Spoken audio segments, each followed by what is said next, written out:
안녕하십니까.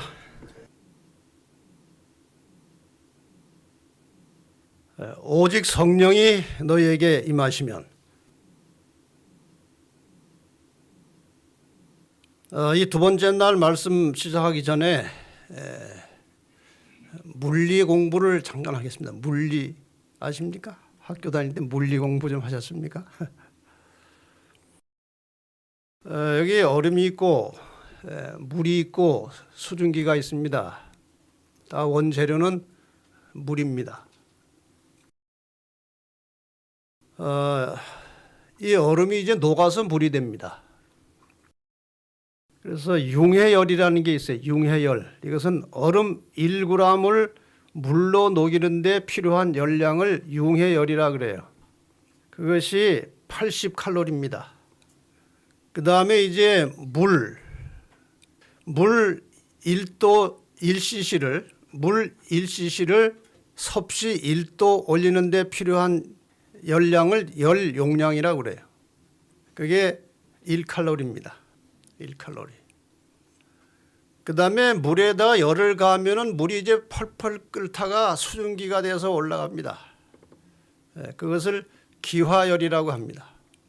그래서 물 1cc를 수증기로 만드는데 필요한 열량을 기화열이라고 하는데, 그것이 정확하게는 539, 그래서 540칼로리로 합니다. 그러니까 이 얼음을 녹여서 수증기가 되기까지는 상당한 열량이 필요한 겁니다. 제가 왜 이 말씀을 드리는가 하면요, 성령 충만한 상태가 되기까지 소요되는 시간은 현재 자신의 영적인 상태가 어떠하냐에 따라서 개인별로 차이가 납니다. 현재 자신의 영적인 상태가 얼음같이 냉랭한 경우는 아주 오래 걸립니다. 성령 충만하게 될 때까지. 둘째, 현재 자신의 영적인 상태가 얼음 같진 않지만 물같이 차가운 경우가 있을 거고, 그 다음에 현재 자신의 영적인 상태가 차갑진 않지만 미지근한 경우가 있을 겁니다. 네 번째로, 현재 자신의 영적인 상태가 따끈한 경우, 늘 말씀을 많이 보고 기도하고 전도 열심히 하면은 좀 따끈따끈해요. 그게 그런 경우가 있을 것입니다. 근데 우리나라 말 표현이 참 다양하고 재밌어요. 조금 한 경우를 더 하자면, 현재 자신의 영적인 상태가 뜨거운 경우, 따끈보다는 좀 더 뜨거운 경우. 그래서 평상시에 거의 영적인 교류 없이 말씀과 기도가 거의 없고 그냥 교회만 간신히 오는 사람들은 그야말로 얼음 같은 가슴을 가지고 교회를 오는 거예요.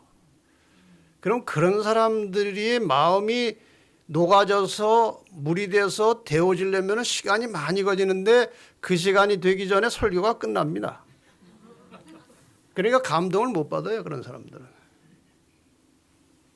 그러나 반대로 늘 평상시에 기도 많이 하고 말씀을 가까이 하고 예언의 많이 읽고 그저 이 심령이 늘 영적으로 이렇게 데워져 있는 사람들은요, 말씀을 들으면 금방 감동이 오고 변화가 와요. 이게 굉장히 중요한 것입니다. 그래서 우리가 교회에 와서 자꾸 설교자 탓하면 안 되고 자기 준비가 필요한 것입니다. 자기 준비. 근데 또 다른 요소가 필요해요. 성령 충만한 상태가 되기까지 또 다른 요소는 무엇인가 하면은, 이 같은 조건이라도 또 다른 조건이라도 현재 상태에서 가해지는 열의 온도에 따라서 다릅니다. 그러니까 지금 따끈한 경우라도 계속 더 열을 가하지 않으면 따끈한 경우로 끝납니다. 뜨거워지지 않아요. 그러나 얼음같이 냉랭한 경우라도 아주 강한 열을 계속 가하면은 결국은 끓어서 수증기가 되는 거예요. 이 두 가지 요소가 우리의 영적인 상태를 좌우하는 것입니다. 현재 상태에다가 얼만큼 뜨거운 열을 가하느냐, 이게 성령 충만에 있어서 매우 중요한 것입니다. 오늘 두 번째 날 말씀은 성령은 거듭난 성도의 생명이다, 이런 제목으로 말씀을 드리겠습니다. 성령은 거듭난 성도의 생명이다.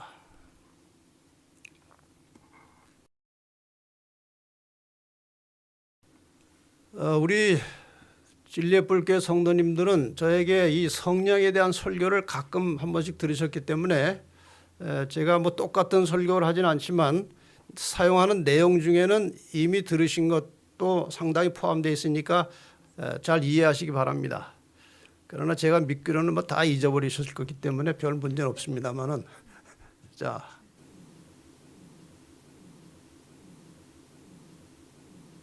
사도행전 2장 37절로 39절에 베드로가 이제 성령 충만하여 설교하는 장면이 나옵니다.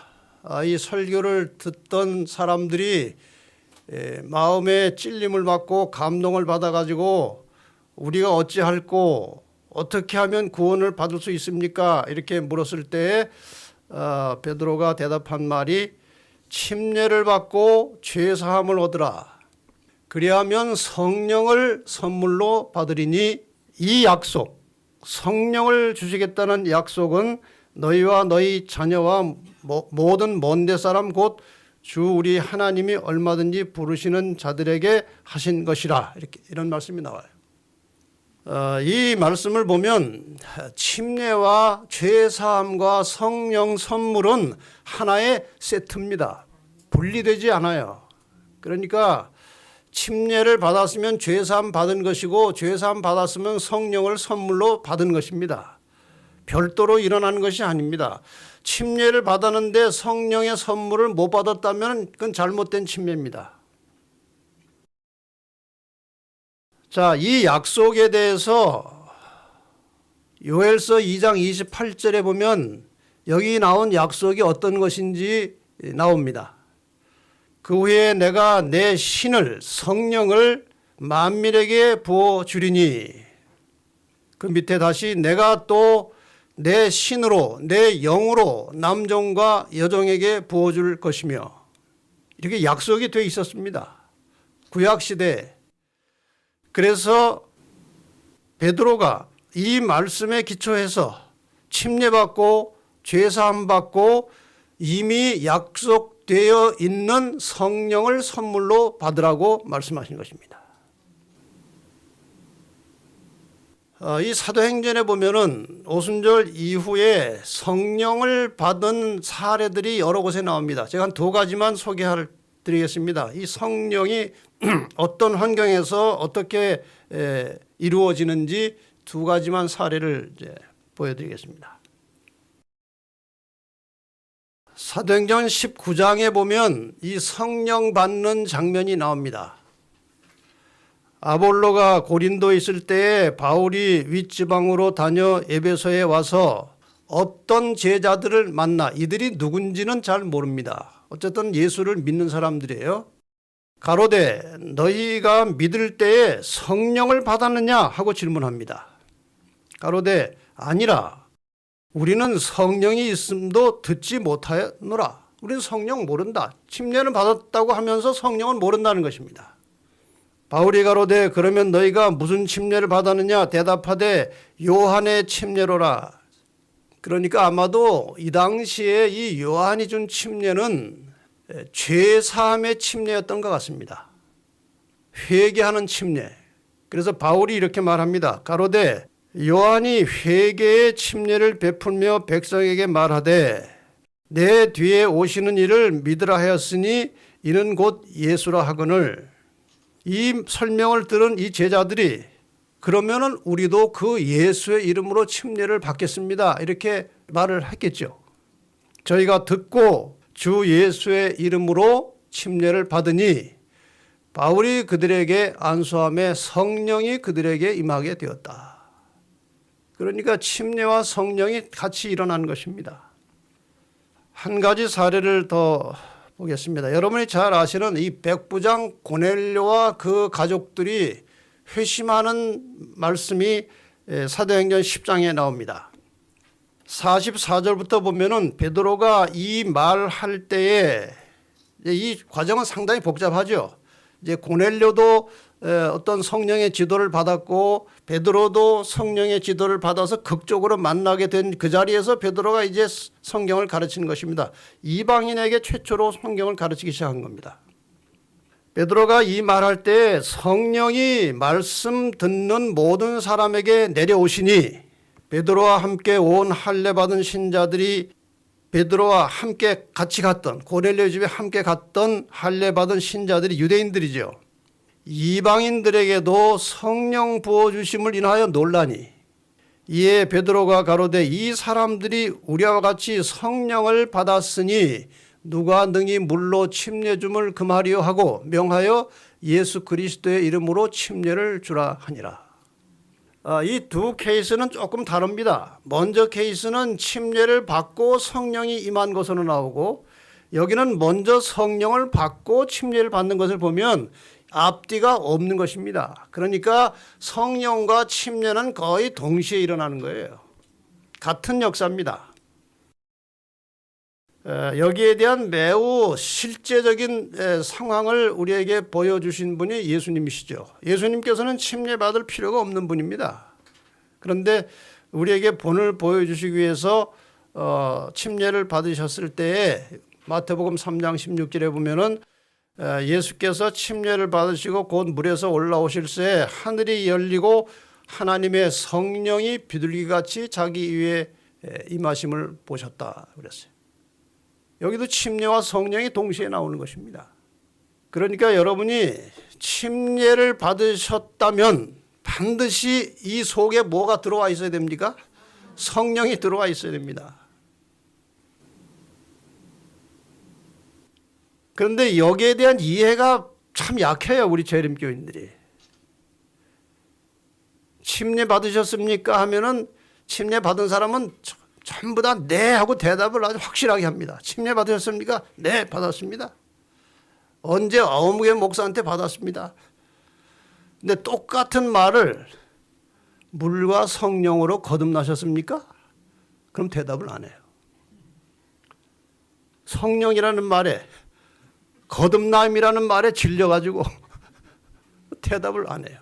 똑같은 말이에요. 이 문제를 우리가 상당히 심각하게 진지하게 생각할 필요가 있는 문제입니다. 이것이. 자, 죄인이 성령으로 다시 태어나는 원리를 제가 좀 상세하게 설명을 먼저 드리겠습니다. 말씀드린 대로 이 침례와 성령은 분리할 수가 없는 것입니다. 왜 그런지 이제 설명을 드리려고 하는 것입니다. 설명을 조금 더 드리고요. 그러니까 침례는 받았는데 성령이 역사하는 경험을 못했다면, 침례는 받았는데 성령 역사 경험이 없다면 그거는 침례를 잘못 받았든지 아니면 침례 받은 후에 성령에 별로 관심이 없이 살았든지 둘 중에 하나입니다. 성령에 관심이 없이 아무 필요를 느끼지 못하고 살면 침례 받을 때 임했던 성령이 거두어집니다. 떠나가 버립니다. 성령이 그냥 스스로 떠나는 게 아니고 우리의 마음이 성령이 거주할 수 있는 상태가 안 되기 때문에 가는 거예요. 이건 굉장히 중요한 것입니다. 성령은 항상 우리와 함께 계시기를 원하십니다. 우리 속에 계시기를 원하십니다. 그런데 우리의 상태가, 영적인 상태가 성령이 머무르게 합당치 않게 되면 떠나실 수밖에 없어요. 하나님이 죄와 함께 공존할 수 없는 것과 마찬가지예요. 그래서 침례를 받고 그리스도인이 된 다음에 왜 성령과 밀접한 관계를 가지고 살아야 하는지, 그 이유, 그리고 어떻게 성령과 함께 살아갈 수 있는지 그 원리를 좀 생각해 보려고 하는 것입니다. 죄인이 어떻게 성령으로 다시 태어나게 되는가? 출발은 말씀이에요. 로마서 10장 17절에 그러므로 믿음은 어디서 나와요? 들음에서 나며 들음은 뭘 들어야 믿음이 생겨요? 말씀을 들어야 믿음이 생깁니다. 그래서 여러분이나 저나 하나님의 말씀을 듣고 믿음이 생겼어요. 그래서 예수를 믿게 된 것입니다. 자, 이 질문에 대해서 대답을 한번 확실하게 해보시기 바랍니다. 나의 죄를 대신해서 십자가에 피 흘려 돌아가신 예수 그리스도가 나를 구원하는 구원자요, 나의 구주이심을 믿으십니까? 확실하게 믿으십니까? 예. 그런데 거기에 대해서 고린도전서 12장 3절에 성령으로 아니하고는 누구든지 예수를 주시라 할 수 없느니라고 하셨습니다. 이것을 조금 아주 쉽게 이해할 수 있는 현대어 성경에 보면은 성령님의 도움 없이는 아무도 예수님을 주님이라고 말할 수 없습니다. 그러니까 여러분이 지금 예수님을 나의 주님이라고 아주 거침없이 주저하지 않고 대답하셨다는 것은 이미 여러분의 속에 누가 역사하신 거예요. 성령이 역사하셨기 때문에 예수를 주님이라고 아무 거리낌 없이 자연스럽게 부를 수 있게 된 것입니다. 여러분 밖에 다니면서 아무나 붙들고 예수를 주님이라고 믿습니까? 물어보세요. 흔하지 않아요. 많지 않아요. 그런데 여러분이 지금 예수를 주님이라고 이렇게 확실하게 주저하지 않고 대답하신다는 것은 그것은 성령의 역사가 속에 있다는 것입니다. 그래서 감사해야 돼요. 그래서 이 성령의 역사가 시작된 사람이 이제 하나님의 자녀로 들어오게 되는데 이 문제에 대해서 예수님께서 밤중에 찾아온 니고데모에게 영원히 계속될 불후의 진리를 말씀하셨어요. 물과 성령으로 거듭나라. 처음에는 사람이 거듭나지 아니하면 하나님 나라 볼 수 없다고 했더니 이 니고데모가 알면서 그랬는지 모르면서 그랬는지 엉뚱하게 반문을 한 것입니다. 내가 지금 이렇게 나이 많아 늙었는데 어떻게 모태로 들어가서 다시 나옵니까? 그랬더니 예수님께서 구체적으로 사람이 물과 성령으로 나지 아니하면 하나님 나라 들어갈 수 없다고 그랬어요. 사람이 왜 이 물과 성령으로 다시 나야 되는지 이제 그 원리를 좀 설명을 하려고 합니다. 여기 두 가지 출생이 있습니다. 예수님께서 탄생하신 경위와 인간이 사람이 탄생하는 경위가 있습니다. 예수님은 성령으로 잉태돼서 태어나셨습니다. 맞습니까? 예수님은 아예 처음부터 성령으로 잉태돼서 태어나셨어요. 그런데 사람은 성령으로는 나지 않습니다. 그래서 예수님이 성령으로 태어난 다음에 하나님의 아들이라 칭함을 받고 하나님을 뭐라고 불렀습니까? 아버지라고 불렀습니다. 예수님도 이 땅에 계시는 동안에 하나님을 아버지라고 불렀어요. 인간은 어떻게 태어납니까? 죄악 중에 육으로 태어납니다. 이것은 속절없이 죽는 것입니다. 죄의 삭은 사망이에요. 죄인으로 태어나면 살다가 죽는 것입니다. 그런데 살다가 어느 한 시점에서 하나님의 말씀을 듣고 믿음이 생겼습니다. 하나님을 믿게 되었고 예수를 나의 구주로 주님이라고 부르게 되었습니다. 그건 누구의 역사라고 그랬어요? 그건 성령의 역사입니다. 그래서 물과 성령으로 다시 난 것입니다. 이 다시 난다, 거듭난다는 말은 죄악 중에 태어난 인간이기 때문에 하나님의 자녀가 되기 위해서 다시 태어나야 된다는 거예요. 다시 태어날 땐 뭘로 태어나야 됩니까? 예수님과 똑같은 성령으로 다시 태어나는 것입니다.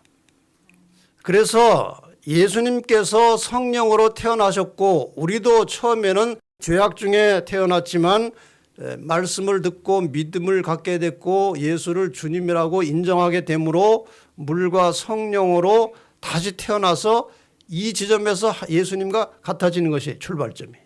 성령으로 태어났으니까요. 그 다음에 우리는 하나님의 자녀가 되었고 우리도 하나님을 아버지라고 부릅니다. 맞습니까? 네. 여기에 상당한 신비한 오묘가 있는 거예요. 예수님도 하나님을 아버지라고 부르고 우리도 하나님을 아버지라고 부릅니다.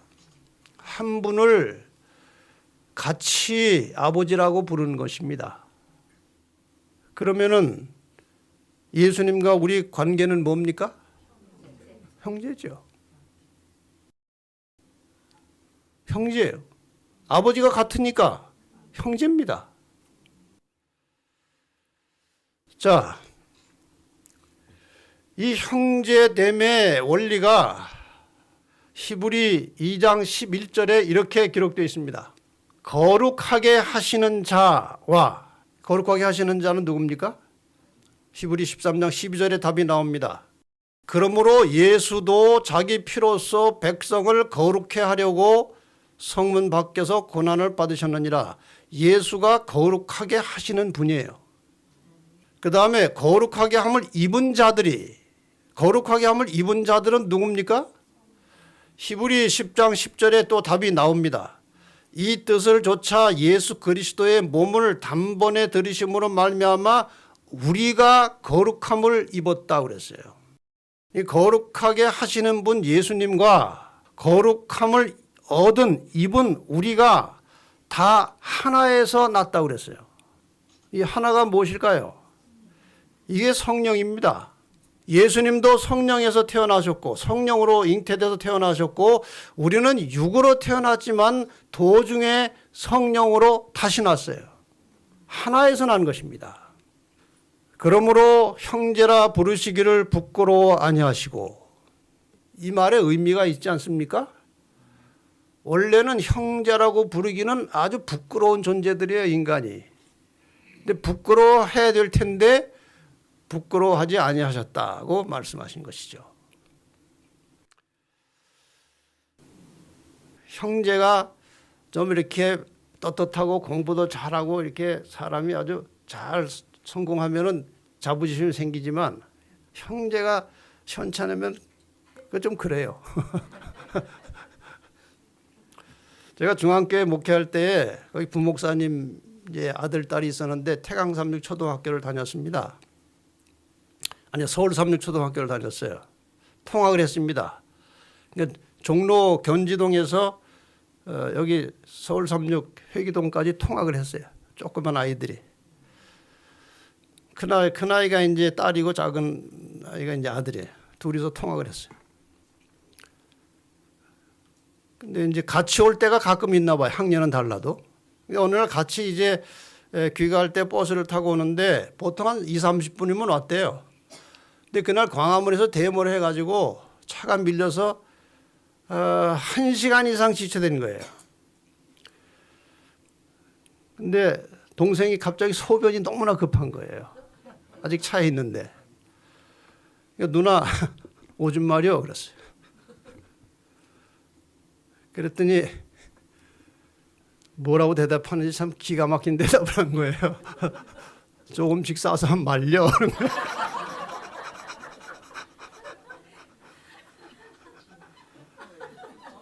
처음엔 참으라고 그랬대요. 그랬더니 못 참겠어. 그랬더니 그 말을 한 거예요.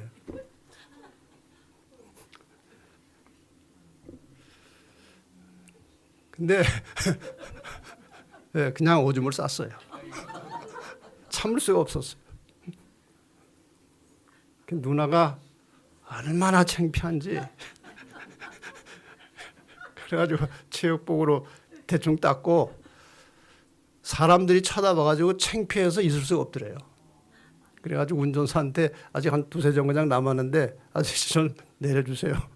차를 세우고 둘이 이 누나가 창피하니까 미리 내려버린 거예요. 근데 옷에 이렇게 물이 묻어 있잖아요. 걸어가야 되는데 그랬더니 자기 그 코트를 벗어가지고 그 물 묻은 자리를 가려서 부끄러우니까 오줌 싼 동생하고 가기가 부끄러우니까 가려가지고 이렇게 걸어왔대요. 한 몇 정거장을. 저는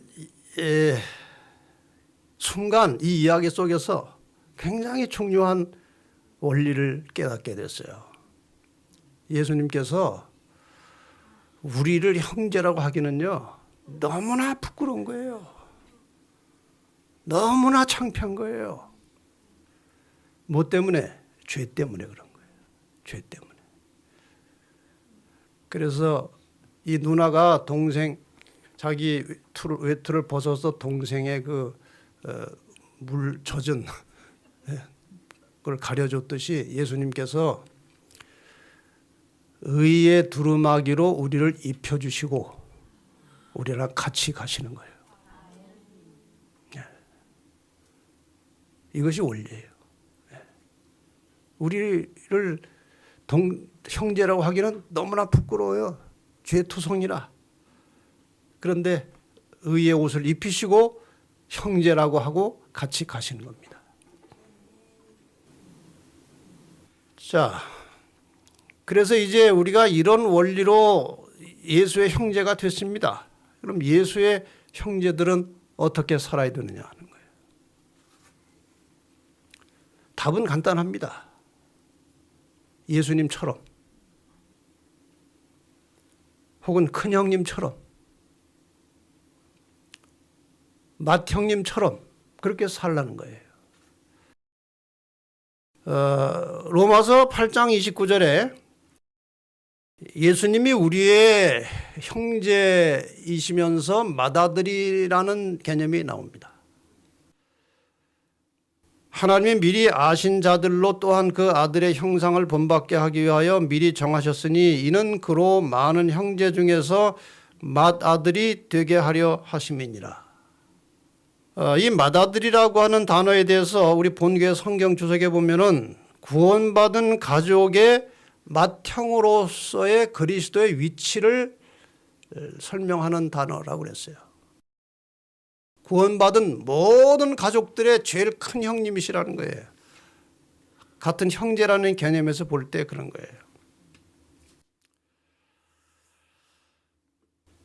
거예요.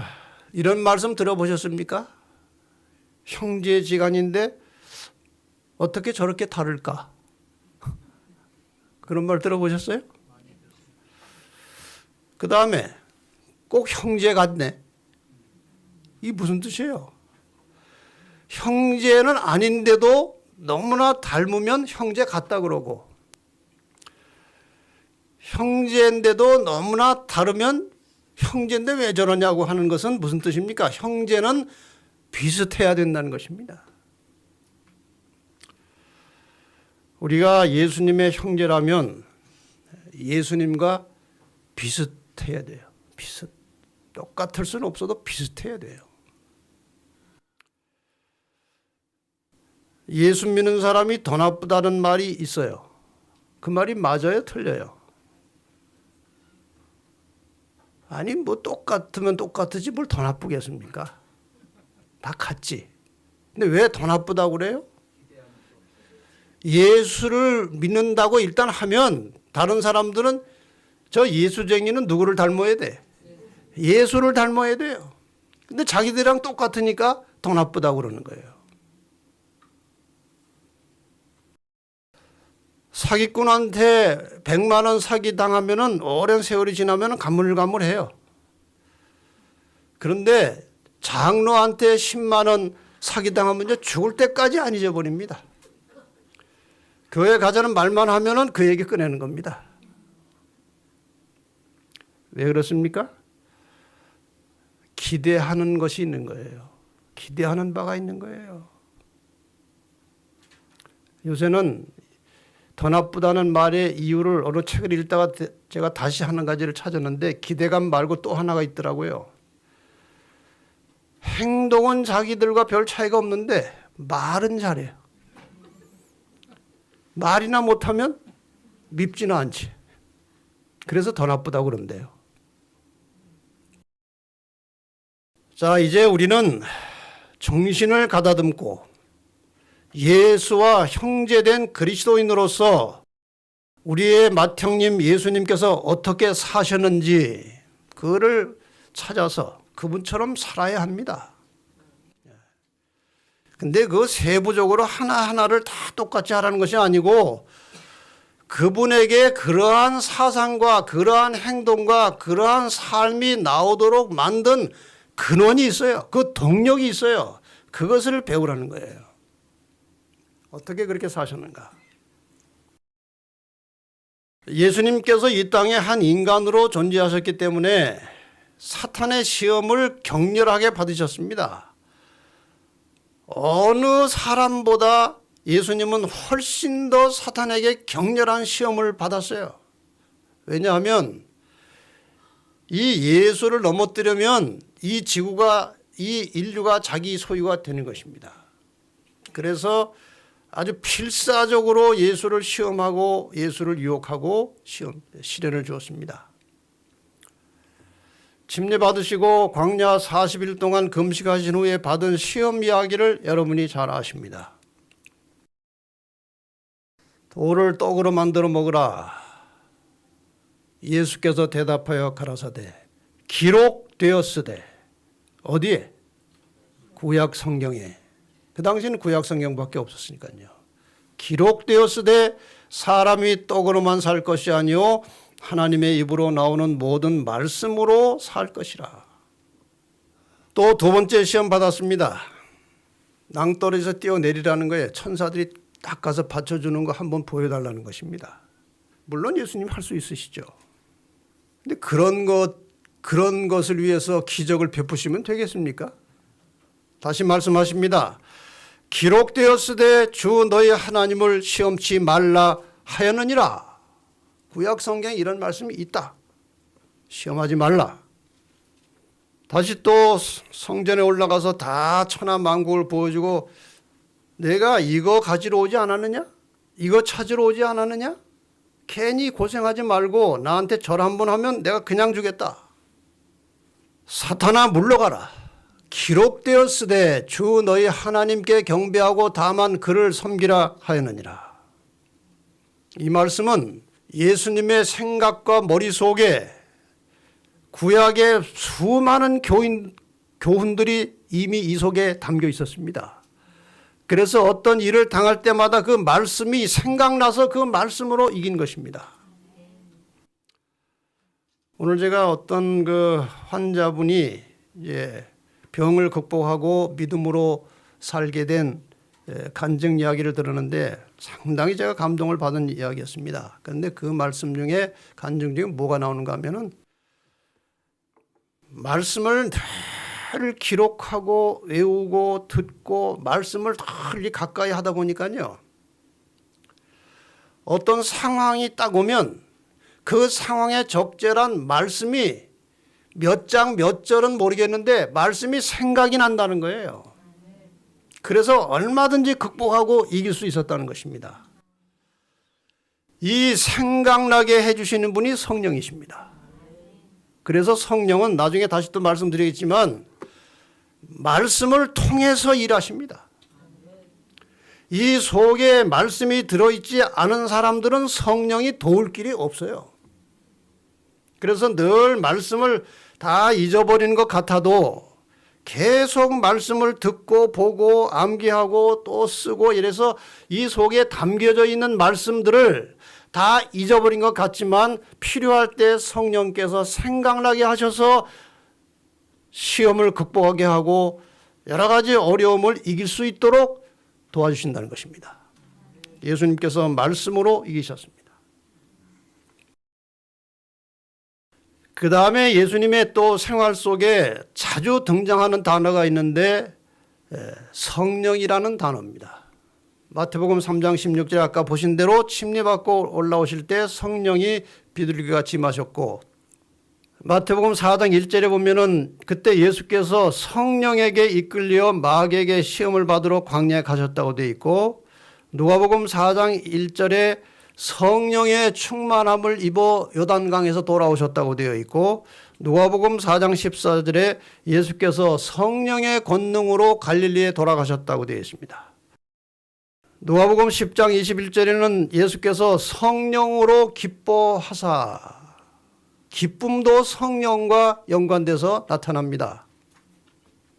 자, 예수님은 그 모든 생각 하나하나, 말씀 하나하나가, 그의 행동 하나하나가 다 성령의 이끌림을 받으면서 하신 것입니다.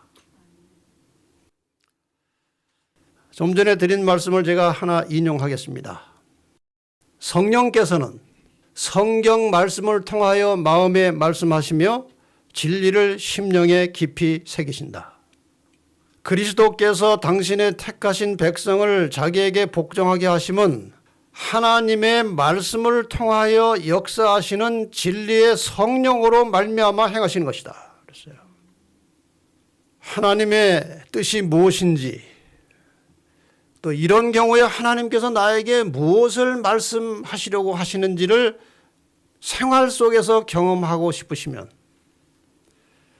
평상시에 말씀을 많이 읽고 듣고 보고 담아놓고 그 다음에 늘 성령을 구하는 기도를 드리면서 하루하루를 사실 때에 어떤 상황에서든지 하나님의 뜻을 분별하게 되고 그것을 생각할 수 있다는 것입니다. 많은 분들이 신앙생활 하다가 그런 말씀하십니다. 하나님의 뜻이 무엇인지 잘 모르겠다고. 지금 내가 이런 상황에 왔는데 하나님의 뜻이 뭘까요? 하나님께서는 하실 말씀을 여기다가 다 해놓으셨어요. 이 속에 다 하나님의 뜻이 들어있어요. 그렇기 때문에 우리가 평상시에 늘 말씀을 가까이 하고 살고 있으면 필요할 때마다 성령께서 하나님의 뜻을 분별하게 하시고 그 뜻을 따라서 순종하고 실천할 수 있는 능력까지 주십니다. 그게 성령의 역할이에요. 그런데 예수님께서는 어떻게 이렇게 성령 충만한 생활을 하셨느냐? 하나님의 아들이기 때문에 저절로 그렇게 되었느냐? 그러면 안 되죠. 예수님께서 어떤 그 이적을 베푸실 때에는 하늘의 능력, 신성을 사용할 수 있었지만 최소한도 인간으로서 당하는 시험을 극복하고 사람으로서 대처하는 그 순간 그 자리에서는 절대로 신성을 사용하면 안 됩니다. 그럼 사단한테 넘어가는 것입니다. 예수님께서 어떻게 이렇게 성령 충만한 삶을 사셨는지 그 비결은 기도였습니다. 마태복음 14장 23절에 무리를 보내신 후에 기도하러 따로 산에 올라가셨습니다. 그렇게 피곤하고 그렇게 분주하게 사셨지만 저녁에 다 백성들 흩어내오시고 기도하러 따로 산에 가셨습니다. 누가복음 5장 16절에는 예수는 물러가서 한적한 곳에서 기도하시니라.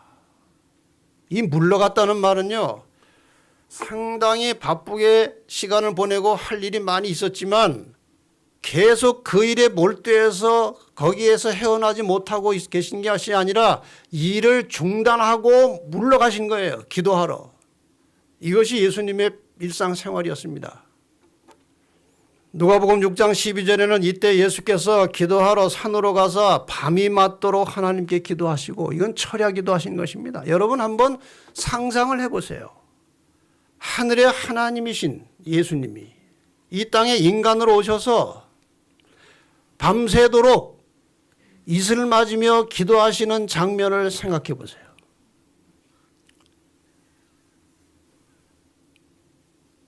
왜 그렇게 기도하셨습니까? 우리에게 모본이 되기 위해서 기도하셨습니까? 기도가 필요해서 하셨습니까? 1차적으로는 주님도 인자로서 한 사람으로서 기도가 필요했기 때문에 기도한 것입니다. 그리고 우리에게 기도해야 된다는 모본을 보여주셨죠. 누가복음 22장에도 예수께서 나가사 습관을 좇아 감람산에 가심에 거기 가서 기도하셨습니다.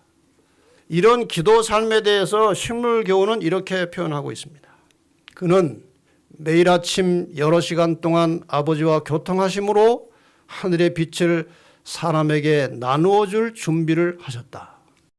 그는 날마다 성령의 새로운 침례를 받으셨다. 날마다 매일 성령의 침례를 받으셨다. 주께서는 매일 아침 이른 시간에 일어나셔서 다른 사람에게 나누어 주시기 위하여 자기의 심령과 입술에 은혜의 기름을 바르셨다. 여기 은혜의 기름이라는 게 곧 성령입니다. 매일 아침 다른 사람에게 나누어 주기 위해서. 그러니까 예수님께서 지금 어떻게 사셨는지 세 가지 요소가 나왔습니다. 말씀을 늘 머릿속에 가득 채워 가지고 계셨고, 기도하셨고, 성령으로 사셨습니다. 이 세 가지입니다. 우리의 맏 형님은 이렇게 사셨습니다.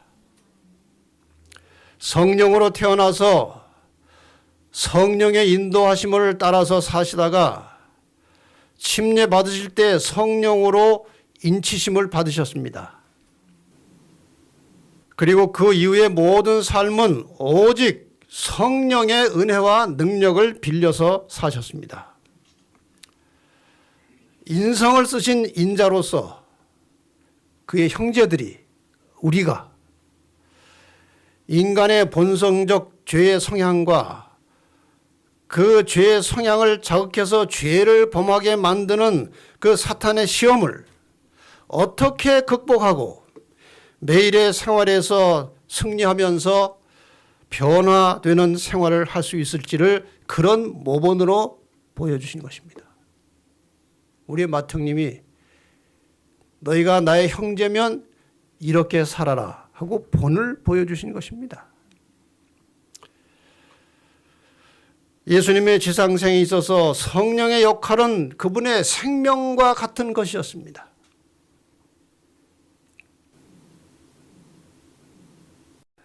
여기 태아가 있고 갓 태어난 신생아가 있습니다. 태아가 숨을 쉽니까? 호흡을 합니까? 양수인데 양수 안에서 숨을 쉽니까? 안 쉽니까? 숨을 안 쉬면 안 되죠. 숨을 쉬면 어떻게 쉽니까? 태아가. 여기 뭐 전문가들도 계시지만 저는 그냥 책 보고 터득한 겁니다. 태아는 폐의 좌심방, 우심방 사이에 난원공이라는 구멍이 있어서 이것이 엄마의 탯줄과 연결돼서 그 난원공을 통해서 어머니로부터 산소를 공급받아서 호흡을 하는 겁니다. 그 다음에 태어나는 순간에 그 난원공은 자연적으로 유착돼서 없어지고 호흡이 시작된다는 것입니다. 그러니까 호흡은 생명이 시작되는 순간부터 해야 되는 거예요. 자,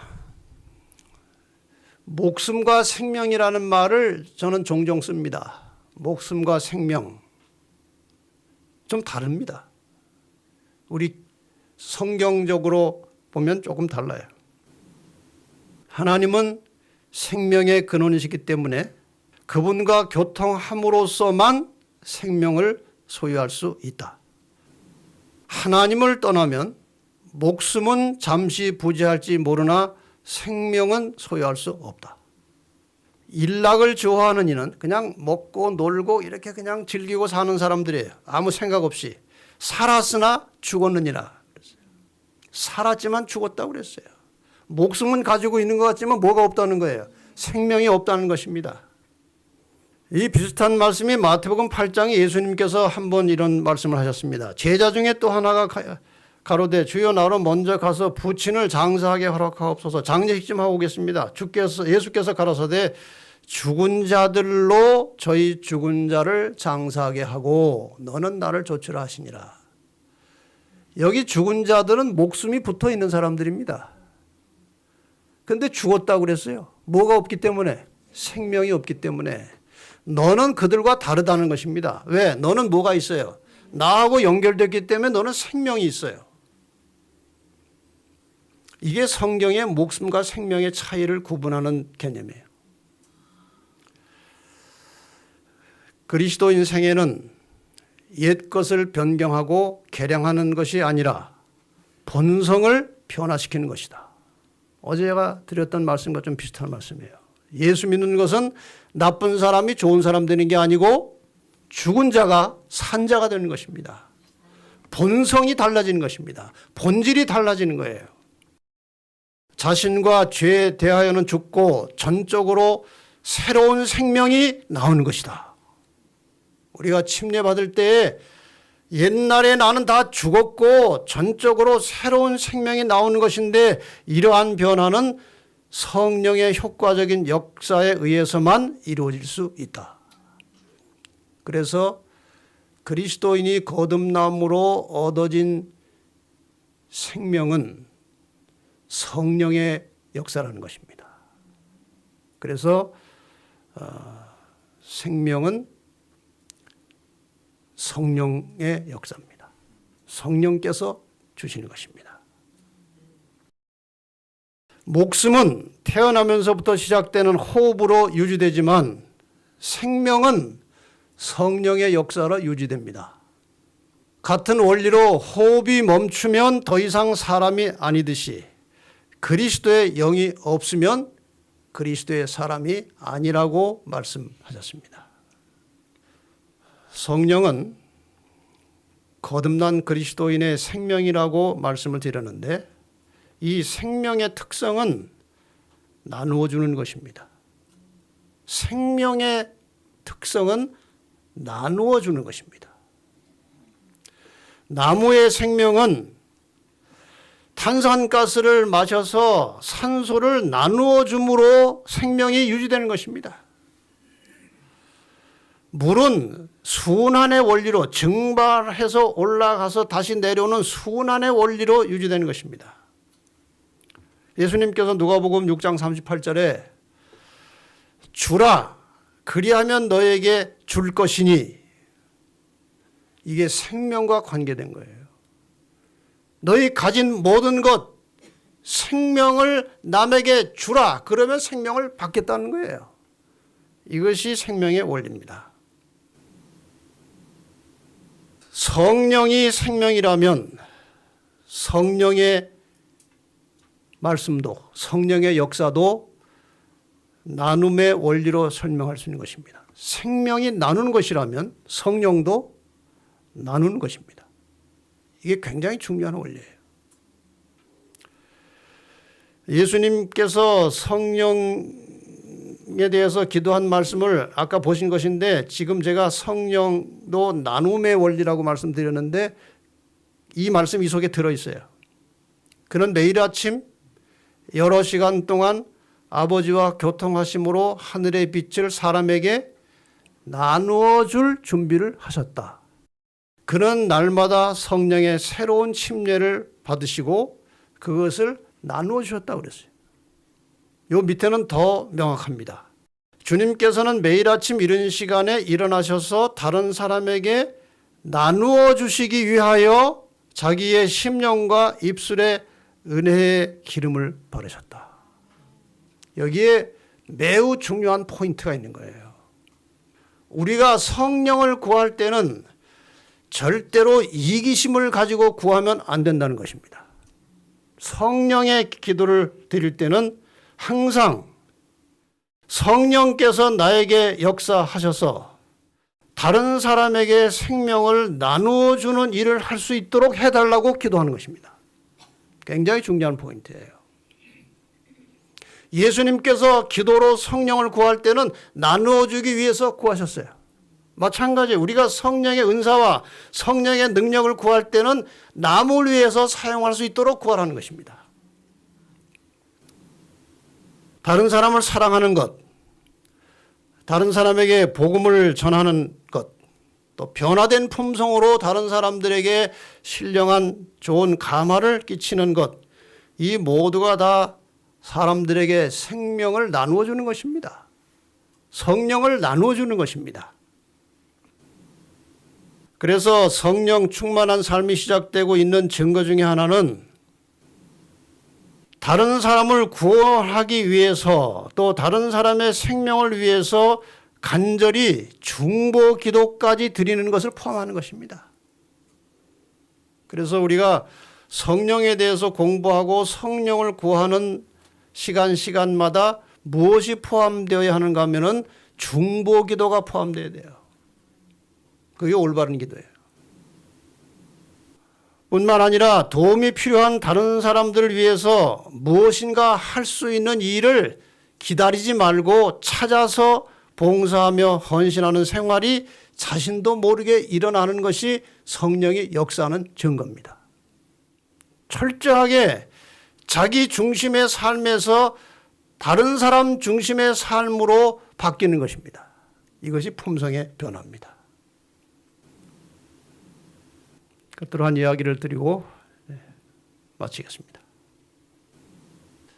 지금 여러분이 보고 계시는 이 책 속에 성령과 기도의 과정 속에서 일어나는 많은 변화들, 기적 같은 이야기들이 이 속에 많이 나옵니다.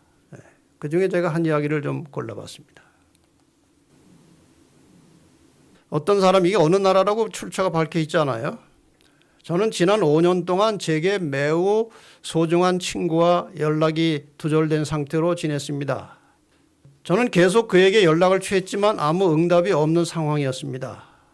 제가 듣기로 그는 교회에서 성장했음에도 불구하고 지난 3년 동안 교회에 다니지 않았다고 합니다. 게다가 그는 비기독교인 여자와 동거를 하고 있었습니다. 그냥 들은 소문이에요, 이 사람이. 그렇다고 상태가. 그는 저희 집에서 약 600km 떨어진 곳에 살고 있었고 저와 연락을 완전히 끊고 있었기 때문에 제가 그와 다시 만나게 될 가능성은 희박했지만 그의 이름을 제 기도 목록에 올리고 생명의 징조, 그가 회심해서 하나님께 돌아와서 생명을 얻을 수 있도록 집중적으로 그를 위해서 기도하기 시작했습니다. 2주, 3주 집중해서 그 기도회 시간에 모여 앉아가지고 그 형제를 위해서 기도를 하는 것입니다. 그 기도회를 계속하고 있는 동안에 어느 날 주변 가까운 교회에서 침례식이 있다는 소식을 듣고 갔는데 그 친구가 거기서 침례를 받았습니다. 침례식 한 다음에 그 친구와 대화를 하게 돼서 제가 그 친구의 구원을 위해서 얼마 전부터 집중적으로 기도하기 시작했다고 그런 얘기를 했더니 매우 놀라면서 바로 네가 기도할 그 즈음에 하나님의 감화력을 자기가 느끼기 시작했다는 것입니다. 이것은 분명히 성령께서 역사하신 결과였습니다. 그런데 왜 우리도 이런 기도를 드리고 있지만 그렇게 답이 신속하게 오지 않느냐는 거예요. 이것은 우리가 아직 성령이 역사할 만큼 충분하게 정결하게 준비되어 있지 않은 결과일 수도 있습니다. 그래서 우리가 이렇게 집중적으로 기도하면서 하나님께 매달려서 여러 날을 보내면 정결하게 돼요. 사람이 정결하게 돼가지고 성령께서 자유롭게 일하시고 역사하실 수 있는 준비가 가르쳐주는 것입니다. 이러한 때에 드리는 중보기도가 능력이 있다는 것입니다. 마지막 정리를 하고 마칩시다. 그동안 오늘 공부하신 것 정리하는 것입니다. 죄인은 물과 성령으로 침례를 받는 거듭남을 통해서 하나님의 자녀가 됩니다. 두 번째, 침례와 죄 사함과 성령 선물은 동시에 일어납니다. 별개의 것이 아니라는 거예요.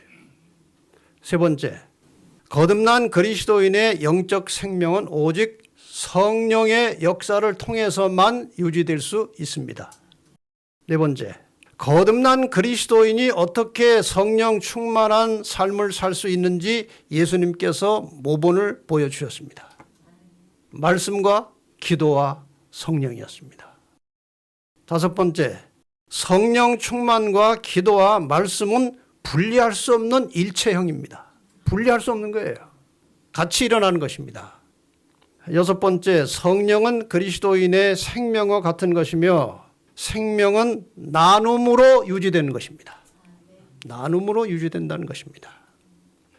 마지막 7번째, 그러므로 성령 충만을 위한 기도는 먼저 나눔을 위한 목적을 염두에 두고 드려야 한다. 예수님께서 그렇게 하셨습니다. 나누어 주기 위하여 성령의 침례를 날마다 받으셨다고 그랬어요. 여러분, 우리의 삶의 틀을 예수님처럼 바꾸시기를 바랍니다.